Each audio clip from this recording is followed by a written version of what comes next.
few hours, special counsel Robert Mueller is going to be meeting with the Senate Judiciary Committee. Now, yesterday he met with leaders of the House Intel Committee. Why? Because he's trying to brief them on what he's doing so that they can coordinate efforts. Joining us now is Democratic Senator Chris Coons. He's a member of the Senate's Judiciary Committee, the Foreign Relations and Appropriations Committee. I got it right there, finally. It's good to have you, Senator. Thank you for joining us. Thank you, Chris. Good to be on with you again. All right, so let's go through some big headlines for today. First, what do you make of the Democrat loss in South Carolina and in Georgia's special election? What does this mean for you Democrats? Well, Chris, we've got a long way to go until there's an election for the 2018 House. These special elections gin up a lot of attention locally and nationally. Obviously, it's disappointing not to have taken this seat in the Georgia 6th. But it is a seat that was held for many years by Republican Congressman Newt Gingrich and was most recently held by a Republican congressman. So it's not surprising that Jon Ossoff wasn't successful in the special election. Between health care and tax reform, there's a lot of things that are going to happen here in the Congress between now and the next time there's a general election where control of the House is genuinely at issue. And I see how Democrats can take some pride in getting close, but that's not what it's about. You have to figure out why all the negativity toward the president isn't enough for people to switch, if they are Republicans, to Democrat. What are you not giving them? Well, Chris, I think our challenge is to put forward a strong and a clear agenda that helps middle Americans look at the two parties and look at the directions we'd like to take the country and say that they would rather have Congress in the hands of Democrats. At the moment, Republicans control the House, the Senate, and the White House. So they've got the opportunity to move their agenda in a way they haven't had in a long time. And we need to be not just pointing at some of the excesses or even outrages of President Trump, some of the statements he made as a candidate or some of the choices he's making, and instead put forward a positive and constructive agenda.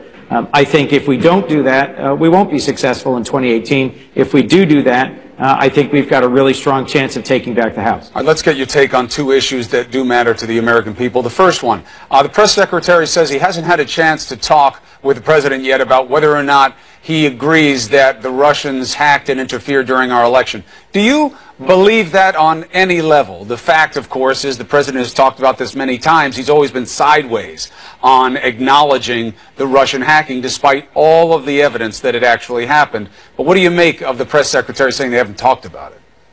Well, that's right, Chris. It's just puzzling for Sean Spicer to say he doesn't know, he hasn't talked to him about it. It was striking in the recent testimony by former Director Comey that Attorney General Sessions had apparently never sat down with him to ask him in detail about the Russian intrusion into our 2016 election and what we should do about it.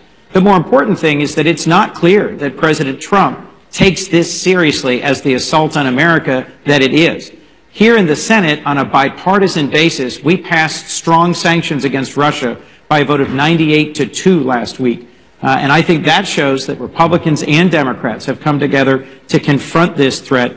Former Director Comey said in his testimony before the Senate recently that because Vladimir Putin's Russia succeeded in interfering in our 2016 election, we can expect them to come back and try again and try harder. We need to be working on a bipartisan basis. This isn't an election issue for 2016. This is an election issue for 2018 and 2020, Chris. Quickly, what do you want to come out of this Mueller meeting today? I know you won't be there. It's with the leadership of the committee, but what do you want?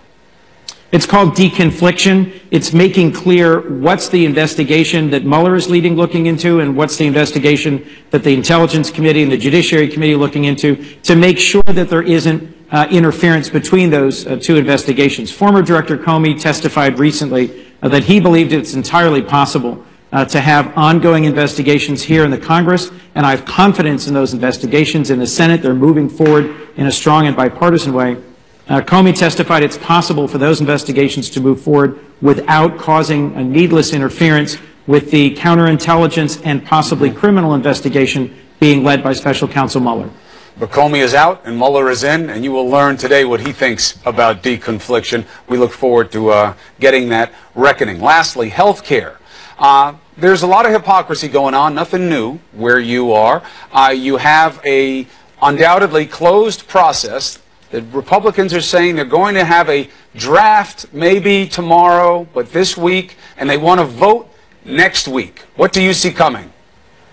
Well, we don't know what's in the bill that's being written by the Senate Republican majority. There are many Republican senators who've said in recent days that they don't even know what's in the bill. Chris, here's the difference between this process and the process that produced the Affordable Care Act. There were dozens of hearings, days of hearings, in front of the Health and Education Committee and the Finance Committee in the Senate before that bill ever moved forward to the floor. Folks may not remember that. They may instead remember a statement by Speaker Pelosi. But the important thing to remember is that dozens of amendments by Republicans were taken up and voted on, more than 150 amendments in those committee hearings. It was a long, torturous process that took nearly a year from introduction to passage, and it went through several different committees. There were lots of opportunities for the American people to learn what was being considered, to think about what was in the bill, and to weigh in. I had the head of an important hospital in my area in my office yesterday, very upset, very anxious, because he and his physicians, their nurses, this hospital that cares for children in my community, they don't know what's in it, and I can't tell them what's in it. This is no way to move forward a bill that will affect such an important thing as the health care of every American. Senator Coons, thank you very much for being on New Day. Thank you, Greg.